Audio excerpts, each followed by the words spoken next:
Welcome to a deep dive. And today we're going to be taking a look at one of the most successful but kind of under the radar traders, Bruce Kovner. Hmm.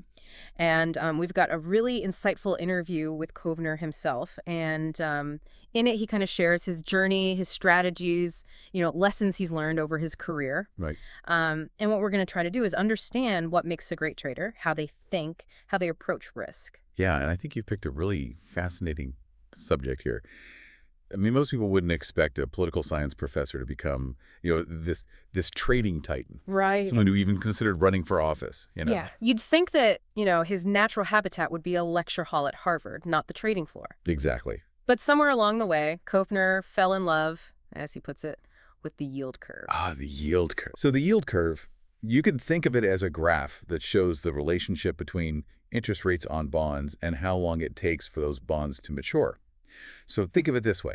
A bond that matures in, say, 10 years might have a higher interest rate than a bond that matures in 2 years.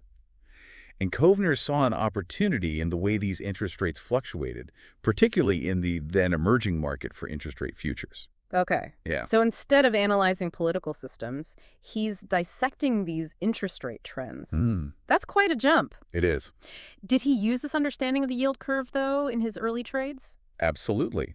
He spotted opportunities in interest rate futures that other people simply missed because they didn't grasp this fundamental concept as well as he did. And here's the kicker. He starts trading with only $3,000. $3,000, that's less than what some people spend on a weekend getaway.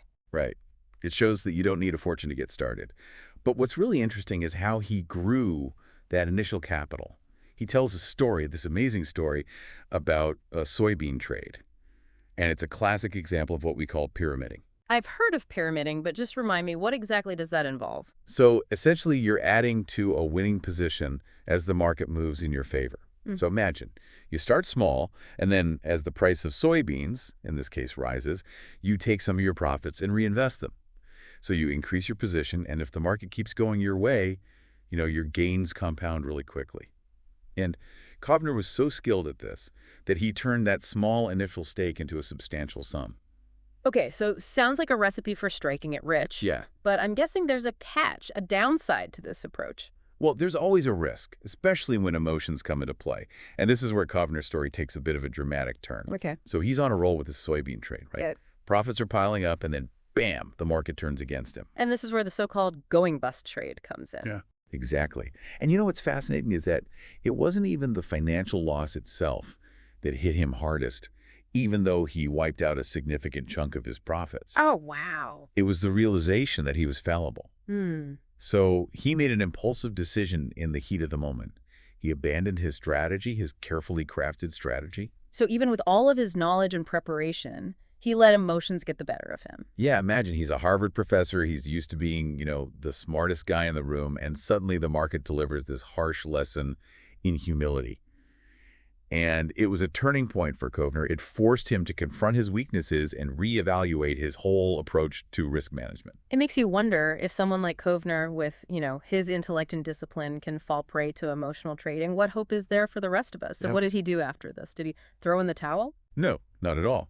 This experience actually fueled his determination to become even more disciplined and focused. And it led him to seek out mentors and environments that could further hone his skills. And that's when he joined Commodities Corporation, where he crossed paths with another trading legend, Michael Marcus. Commodities Corporation. Now we're talking about the big leagues here.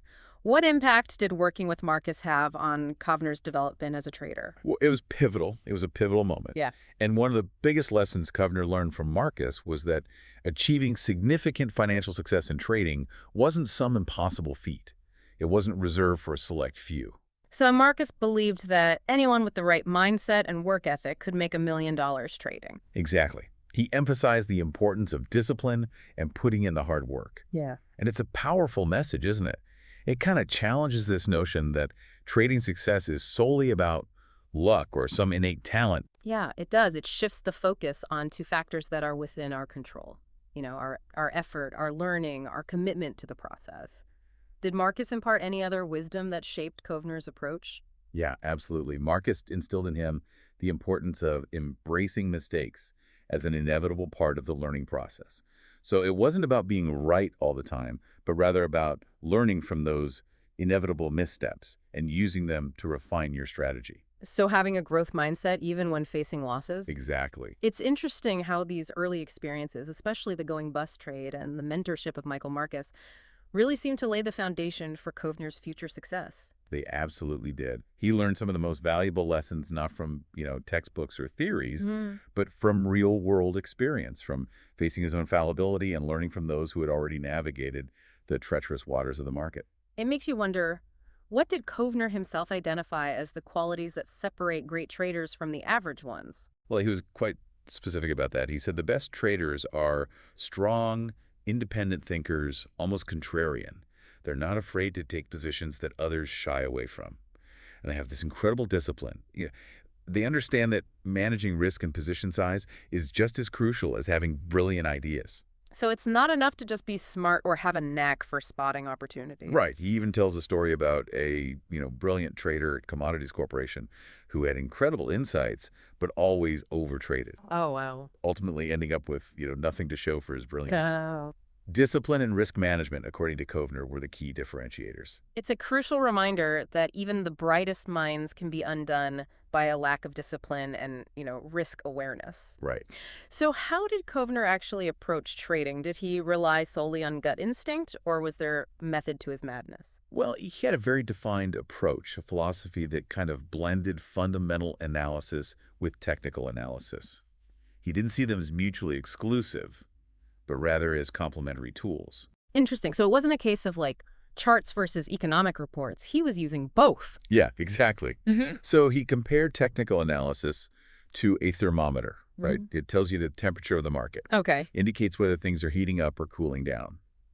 Fundamental analysis, on the other hand, was like the diagnosis, Right. explaining why the market was behaving in a particular way. I like that analogy. Yeah. So he would use technicals to identify potential trading opportunities, and then he'd dig into the fundamentals to understand, the underlying forces driving those opportunities. Precisely. He believed that you needed both perspectives to make informed trading decisions. Yeah. He gives this compelling example of a trade he made in the Canadian dollar, where he had kind of conflicting views on the fundamentals. There were arguments for the currency going up and arguments for it going down. He wasn't quite sure which way to lean. So even someone like Kovner, with his deep understanding of economics and market dynamics, faced moments of uncertainty. Of course, no one has a perfect crystal ball. But here's where his approach really shines. While grappling with these conflicting views on the fundamentals, he noticed this technical breakout on the charts, a sign that the market was moving decisively in one direction. So the market's price action gave him the confidence to act, even when the fundamental picture was unclear. Yes. He called it observing the market's vote. Sometimes price action reveals information before it's fully reflected in news or economic reports. That's an intriguing concept. It's almost like the market has a collective intelligence that can be deciphered through these price patterns. That's how Kovner saw it. He even pointed to the Soviet Union as surprisingly good traders. Wait, the Soviets? Weren't they like a closed economy? How were they involved in global markets? And more importantly, how did Kovner even have insights into their trading activity? It's fascinating, right? He believed the Soviets often had access to information that wasn't publicly available. Right. And this insider knowledge would kind of manifest in their trading behavior. Oh, interesting. So he was watching their moves in the market to glean these clues about what they might know. Exactly. And this ties into his view on technical breakouts. He believed that the less explanation there was for a sudden move, the more significant it might be. Okay. It could be a sign that someone, somewhere, had information that the rest of the market was yet to grasp. Okay, so he's blending fundamental analysis, technical analysis, and a healthy dose of market psychology. This is getting pretty complex, but it sounds like he had a knack for piecing together this puzzle, for seeing the bigger picture that others might have missed. He did. And a crucial part of that puzzle was risk management. Okay. This wasn't just an afterthought for Kovner. This was woven into the very fabric of his trading philosophy. He had very specific rules that he adhered to religiously. Makes sense. When you're dealing with the kind of sums he was trading, even a small mistake could be catastrophic. Absolutely. What were some of these golden rules of risk management? So he had a few that he considered non-negotiable. First and foremost, Never risk more than 1% of your portfolio on any single trade. 1%. That seems incredibly conservative, especially considering, the potential for massive gains in the markets he was operating in. Was he ever tempted to break this rule? It's a question many people have asked, but his commitment to this rule was unwavering. He understood that even the best traders have losing streaks. Hmm. And this rule was his safety net. It was his way of ensuring that even a string of losses wouldn't wipe him out. So it was about survival, staying in the game long enough to capitalize on the winning trades. Exactly. It was about playing the long game, understanding that trading is a marathon, not a sprint. Another key rule was to always have a predetermined stop-loss point before entering any position. Makes sense. It takes the emotion out of exiting a losing trade. Right. You've already got your exit strategy in place before things even get heated. Exactly. And this leads us to perhaps his most unconventional risk management technique, his approach to stop placement. Unconventional, how so? So instead of placing his stops at those obvious points, Right. like key support levels, where many other traders might also be clustered, Right. he would deliberately place them beyond those levels. That seems counterintuitive. It does. Wouldn't that mean risking larger losses on individual trades? It would, and that's what made his approach so unique. He was willing to accept potentially larger losses on individual trades to avoid getting stopped out of good trades prematurely. Okay. He believed that placing stops at those obvious points, made you vulnerable to getting whipsawed out of position by normal market fluctuations. So he was essentially thinking one step ahead, anticipating where other traders might be setting their traps, and then avoiding those traps altogether. It's like a game of chess, where you're not just focusing on your own moves, but you're also anticipating your opponent's moves. Yeah, it's a great analogy. Kovner was playing a strategic game, and his risk management was a crucial part of his overall strategy. It required immense confidence in his analysis and a willingness to tolerate larger individual losses, for the potential of bigger wins in the long run. It's fascinating insight into his mindset. He wasn't afraid to be different, to go against the grain, even when it came to something as fundamental as risk management. But I'm curious, how did he handle the emotional pressure of potentially losing millions? I mean, I get stressed out just thinking about, a minor dip in my 401k. Well, this is where Kovner's almost superhuman ability to detach himself from the emotional roller coaster of the market really comes into play. He was known for his composure, right? Almost like he had ice in his veins. But was this emotional detachment always a strength? It's a good question. Were there ever times where this distance might have caused him to miss important signals or opportunities? It's certainly possible. Yeah. It's possible that his detachment, while incredibly valuable in helping him avoid impulsive decisions, might have at times prevented him from fully grasping the emotional undercurrents of the market. So a double-edged sword, perhaps? His strength in one area might have also been a potential blind spot in another. Exactly. And it highlights the complexity of trading, this delicate balance between logic and intuition, between analysis and gut feeling. Right. But there's no denying that Kovner's ability to compartmentalize, to avoid personalizing his losses, was a key factor in his long-term success. It's a skill many of us could benefit from, not just in trading, but just in life in general. Right. That ability to step back, assess situations objectively, and, avoid letting emotions cloud our judgment. Absolutely. But I have to ask, how did someone at Kovner's level, managing hundreds of millions of dollars, approach the challenges of actually executing trades? No. I mean, you can't just casually buy or sell millions worth of assets without impacting the market. You're absolutely right. As his capital grew, so did the challenges. Right. Liquidity became a major constraint. The ease with which you can buy or sell an asset without affecting its price. He gives this interesting example of the copper market. He loved trading copper, but as his fund grew, he found himself becoming, as he put it, the elephant in the room. So his very size, his success, created a new set of obstacles. It did. He couldn't move in and out of positions as freely as he once could. Right. Without causing ripples in the market. It's a fascinating paradox. Yeah. You have the resources to trade at a massive scale, but that very scale limits your flexibility. It seems like trading at that level becomes almost as much about logistics and strategic maneuvering as it is about market analysis and timing. Precisely. And it's a testament to Kovner's adaptability that he was able to navigate these challenges and continue to thrive even as the game became, increasingly complex. He clearly understood that the rules of the game changed as you moved up the ladder, and he was willing to evolve his approach accordingly. It's a valuable lesson for anyone striving for success, not just in trading, but in any field. Right. The landscape shifts as you climb higher, and you need to be prepared to adjust your strategies and your mindset to conquer these new challenges. Absolutely. Kovner's story reminds us that success isn't static. Right. It's a journey of continuous learning and adaptation. We'll be back in a moment to continue our deep dive into the fascinating world of Bruce Kovner. Welcome back to our deep dive into the mind of Bruce Kovner. Before we paused, we were discussing the constraints he faced as his trading capital grew, turning him into, like, the proverbial elephant in the room in certain markets.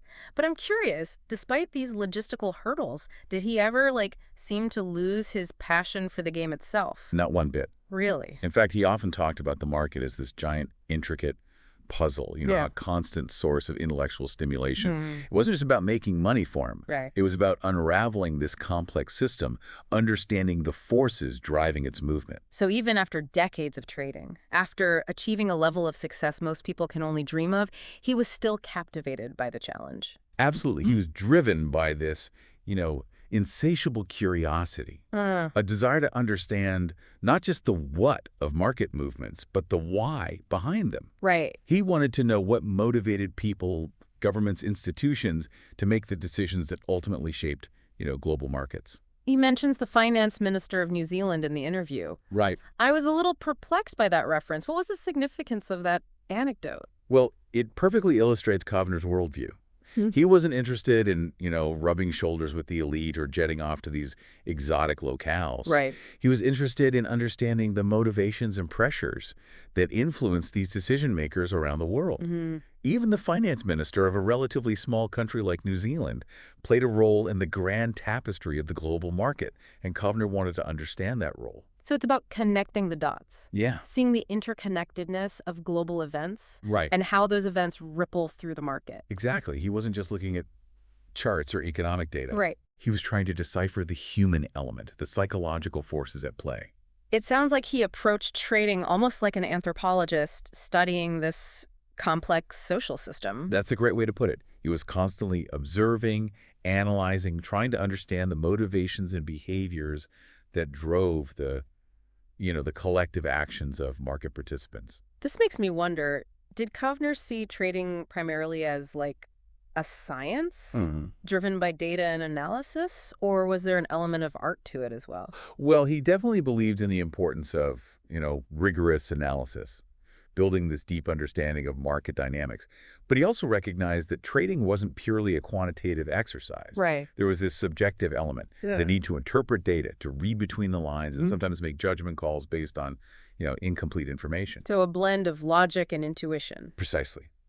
He believed that experience, the kind of wisdom you acquire through years of observing markets and making decisions under pressure, played a vital role. He talked about developing a feel for the market. Right. An ability to sense these shifts in sentiment or anticipate moves that weren't always obvious from the data alone. So it's fascinating how he integrated these seemingly disparate elements, Right. the analytical rigor of a scientist, with the intuition and pattern recognition of an experienced artist. It speaks to his, multifaceted approach. He wasn't bound by rigid dogma or a single school of thought. He was constantly seeking new perspectives, new ways of understanding the market's complex tapestry. Speaking of different perspectives, I'm reminded of his comment about how he liked to know that there were a lot of people who were going to be wrong. It kind of highlights his contrarian nature. Right. His willingness to, bet against the crowd. Absolutely. He wasn't afraid to take a position that went against the prevailing consensus if his analysis suggested a different outcome. He understood that the market often mispriced assets, creating these opportunities for those who could see beyond the, herd mentality. Did he elaborate on how he identified those moments? When the crowd was likely to be wrong. What were the telltale signs? He was particularly attuned to situations where the market's vote, as he called it, the price action itself, was contradicting, the prevailing narrative or the widely held expectations. So he was looking for discrepancies between what people were saying and what the market was actually doing. Exactly. He believed that price action often revealed information before it was fully reflected in, news headlines or economic reports. He was a master at reading between the lines, identifying those subtle clues that hinted at a shift in sentiment or a mispricing of an asset. It's like he was a detective piecing together clues from a crime scene. Hmm. Except in this case, the crime scene is the global market. Right. And the clues are hidden in, price charts and economic indicators and even geopolitical events. That's a great analogy. Yeah. He was constantly searching for those subtle inconsistencies, Right. those moments when the market was whispering a truth that most participants were failing to hear. And when he found those moments, Yep. when his analysis pointed to an opportunity that others were missing, did he hesitate to act? Right. Or was he known for being decisive? Yeah. For taking, bold action? He was certainly decisive when he had conviction. He understood that opportunities, especially those that arose from, market inefficiencies, were fleeting. Yeah. He wasn't afraid to commit capital when he believed the odds were in his favor. But he was also known for his, meticulous risk management, wasn't he? Source. He wouldn't just blindly jump into a trade no matter how promising it seemed. Absolutely not. Risk management was paramount to his approach. He wouldn't even consider entering a trade without first defining his exit strategy, his predetermined stop-loss point. Right. It was this discipline, this unwavering adherence to his risk management principles that allowed him to, weather the inevitable storms of the market. Speaking of risk management, we touched on his, unconventional approach to stop placement in the previous segment. Instead of placing stops at obvious points like key support levels, he'd put them beyond those points, accepting the possibility of, larger individual losses. It seemed counterintuitive at first, but now I'm starting to see the logic behind it. He was playing a different game, wasn't he? Precisely. Yeah. He wasn't trying to win every single trade. He was aiming for long-term sustainable success. Right. He understood that by giving his trades more room to breathe, by accepting these larger individual losses, he could increase his chances of capturing those, big trend-following moves that truly compounded his returns. So he wasn't afraid to lose a battle. Right. If it meant winning the war. Exactly. He had this incredible patience. Yeah. This willingness to endure short-term pain for long-term gain. Right. He didn't get rattled by market noise or, temporary setbacks. Right. He had a plan. And he stuck to it, even when it meant, weathering some significant drawdowns. This unwavering discipline, this ability to stick to his plan amidst, the chaos of the market, is something most traders, myself included, struggle with. It's almost like he was able to separate himself from this emotional roller coaster that trading often becomes. He was a master of controlling his emotions. He understood that fear and greed were the enemies of sound trading. Right. That they clouded judgment and led to these impulsive decisions. He said something interesting about this, didn't he? Yeah. Something about how a trader should never say, I wish or I hope. Yes. Yeah. He believed those phrases were dangerous because they took your focus away from the, objective analysis of the market. Right. And shifted it toward wishful thinking. He wanted to remain detached, to base his decisions on what the market was telling him, not on what he hoped or wished it would do. It's a powerful reminder to stay grounded, to avoid letting emotions dictate your actions. But this begs the question, how did he develop this remarkable ability to control his emotions, to remain calm and objective amidst, these constant fluctuations of the market? It was a combination of factors, I believe. Part of it was his, inherent personality, his naturally analytical, unemotional disposition. But he also cultivated this mindset through conscious effort, through years of practice and self-awareness. So it wasn't just something he was born with. It was a skill he honed over time. Absolutely. He understood that mastering his emotions was just as crucial as mastering any technical or analytical skill. He spent time reflecting on his trades, identifying his emotional triggers, and developing strategies to, manage those emotions effectively. So it sounds like a form of mental training. Yeah. Almost like a martial artist practicing, mindfulness and self-control. That's a great analogy. He was essentially training his mind to respond to market events in this calm and calculated manner rather than reacting, impulsively. This makes me wonder, did he ever share any specific techniques or strategies he used to cultivate this, like emotional discipline? Right. Something practical that our listeners could, apply Hmm. in their own trading or even in their everyday lives. One of his most important pieces of advice was to focus on the process, not the outcome. Okay. He believed that by detaching yourself from the emotional highs and lows of, winning and losing, Mm-hmm. you could make more rational decisions Right. and avoid getting caught up in the roller coaster of, market swings. So it's about focusing on what you can control. Hmm. Your analysis, your risk management, your execution, Right. and accepting that you can't control the market itself. Exactly.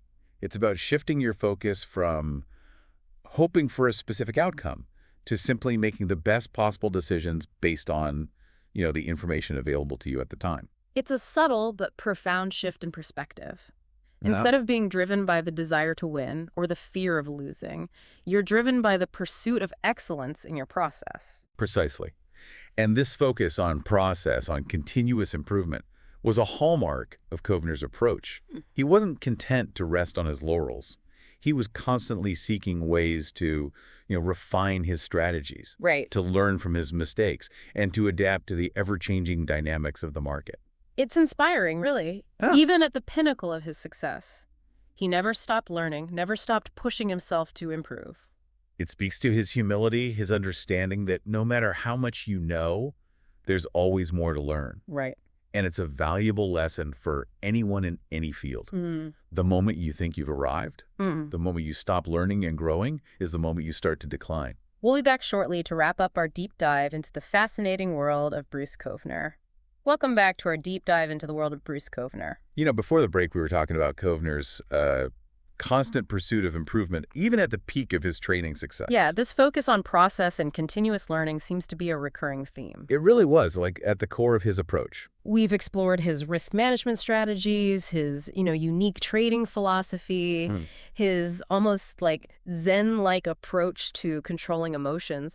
What else surprised you about Kovner's story? Well, one thing that really stood out to me was his perspective on technical analysis.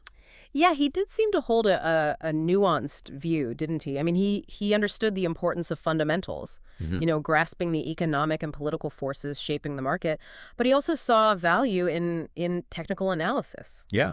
He even compared technical analysis to a thermometer, saying it tells you the market's temperature. Is it heating up, cooling down? Right. While fundamental analysis was like a doctor's diagnosis, explaining the why behind the market's behavior. So he wasn't one of those purists who completely dismissed technical analysis as, just reading tea leaves. No, not at all. He was remarkably open-minded, willing to leverage any tool that could provide an edge. He even developed his own trend-following systems to track the flow of large pools of money in and out of markets. Wow, so he was integrating insights from both the fundamental and the technical realms. Exactly. And I think this highlights another key takeaway from his journey. This importance of adaptability, the willingness to constantly learn, evolve, and refine your approach as the market landscape shifts. It reminds us that the strategies that might have worked yesterday might not work tomorrow. You need to be able to adjust, experiment, and find what works best in the current environment. Exactly. It's a reminder that trading, and really any field that involves navigating complexity and uncertainty, is this dynamic game. You can't afford to be rigid or dogmatic. Right. So flexibility and continuous learning seem to be key ingredients in Kovner's success. But he also stressed the importance of having a robust process, didn't he? Oh, absolutely. He believed that having a clearly defined process for analyzing markets, managing risk, and executing trades was crucial for navigating the inevitable ups and downs. So it's not about finding that one magic formula or blindly following, the latest guru. Exactly. It's about developing your own framework, your own set of guiding principles that are grounded in, a deep understanding of market dynamics and your own personal strengths and weaknesses. And Kovner's journey provides a fantastic blueprint for how to approach this process, doesn't it? I mean, he didn't just follow the crowd. He carved his own path, merging his intellect with, discipline and a relentless pursuit of knowledge. He was a true pioneer, a master of his craft. And his story reminds us that success isn't about luck or shortcuts. It's about hard work, continuous learning, and the courage to forge your own path. Well said. As we wrap up this deep dive, any final thoughts for our listeners? I think Kovner's journey offers these valuable lessons, even for those who aren't aspiring to become, world-class traders. Right. His principles of risk management, emotional control, continuous learning. They're applicable to any pursuit where you face uncertainty and make decisions that matter. Absolutely. Whether you're navigating, the financial markets, building a business, or simply making important life choices, Hmm. these principles can serve as guiding lights. So as you embark on your own journeys, remember the wisdom we've gleaned from Bruce Kovner.